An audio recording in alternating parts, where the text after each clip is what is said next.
But yeah, they obviously need him. They need all hands on deck. I mean, it's clear right now that they've got some guys that are banged up. You talked about how they're overextending guys a little bit, Bobby, with the minutes being played.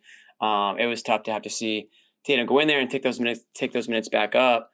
But I just think they've been able to, they need to be able to rely on some of these bench guys, the Whites, the Hausers, the Grants, who we've already had a few comments. One of them actually came early on. I think we should probably toss it up there. Grant Williams still struggling. Not really. Talk about guys who are being forgotten. I can't really remember the last game that we could say, wow, Grant really is earning that $20 million a year talk right now. Is that long term? Is that a long term concern right now, or is it just going through a little rut? It might be. I mean, he's got to find other ways to score. I like one drive in particular where he really attacked the defense and got in there, went for two. I mean, it's got to be stuff that's outside of the perimeter, or inside the perimeter rather. Yeah, that's all he did tonight was that one closeout attack where he scored inside. Right. He's not finding many pockets to score. You're right. We've talked about the biggest issue with him being that he gets run out of that corner, and that is where he made his money last year, literally.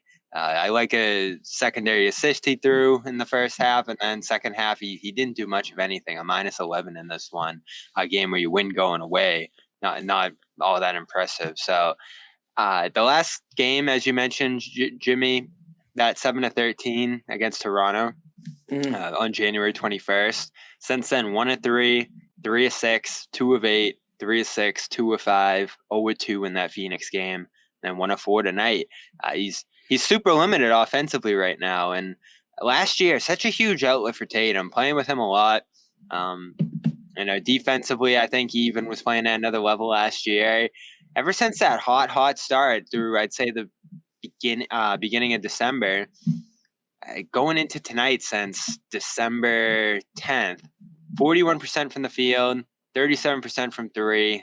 Again, the low volume, 3 a game. Right. Just 8 points a game, 4 rebounds. It's not $20 million a year stuff as we kicked around. No, I mean tonight 1 for 4, 20 minutes, 2 points, 3 rebounds. I mean -11, a -11 in a game that you won by 12. Yeah, I was gonna say that you won by 12.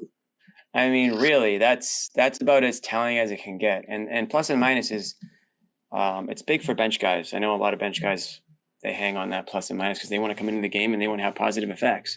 You don't want to be coming into the game and when the starters come out, like a Tatum or whoever, and giving up leads or allowing the other team to go on these big runs. Began in the fourth, the lead disappeared. Where did it get down to 11? Maybe even closer than that right after Tatum got back.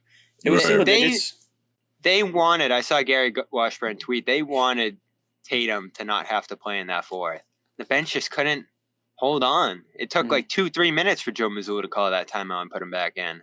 So it's not just Grant. I thought Brogdon was terrible in this game. I know you mentioned he left the game briefly there, Jimmy. So maybe he was dealing with something when he got back.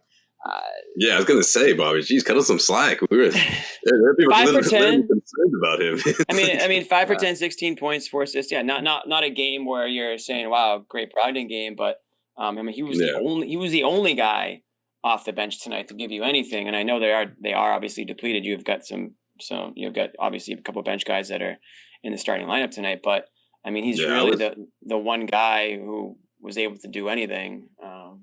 Just pictured 11 minutes. Blake came in, didn't do much at all. And that's it. Yeah, I was liking that second unit lineup with Blake and Brogdon, Hauser, Grant, and White.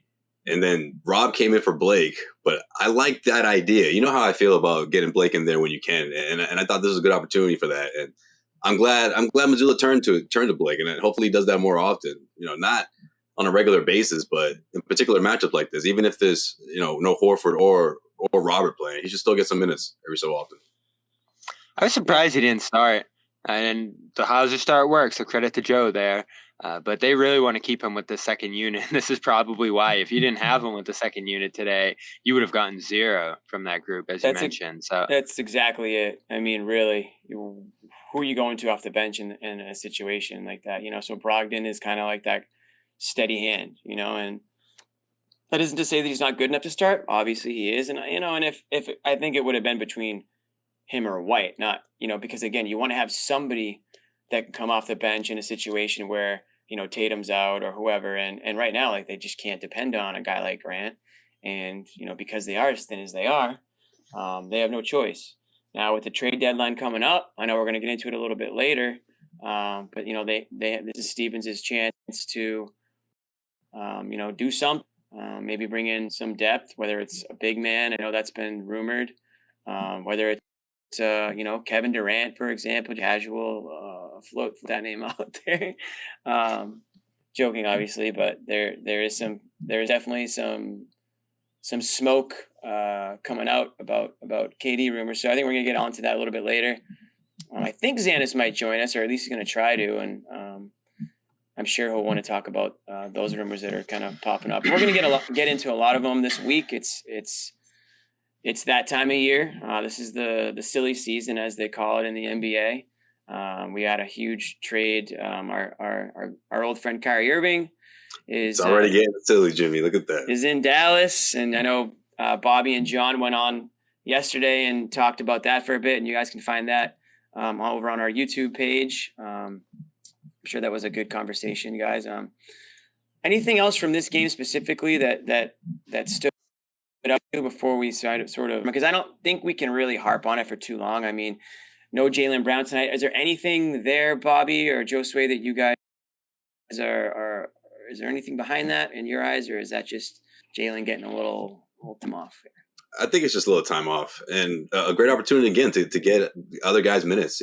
Go a little deep into your bench, or give those guys opportunities so that you can create that sort of lead or that sort of advantage that would have given Tatum more of a break, more of a breather, I guess, in that second half. But I think that's what it's about. I mean, you got to monitor those guys' minutes, especially around the All-Star break and trade deadline. We joke around about it, but of course it wouldn't help to get Hauser out there or other guys involved. Give them more minutes. So I think it was more about that than what people are thinking, or if it was something personal or if anything surrounding the rumors. I don't think it's anything like that. I don't think that's the reason why Jaylen all of a sudden wanted to take the night off.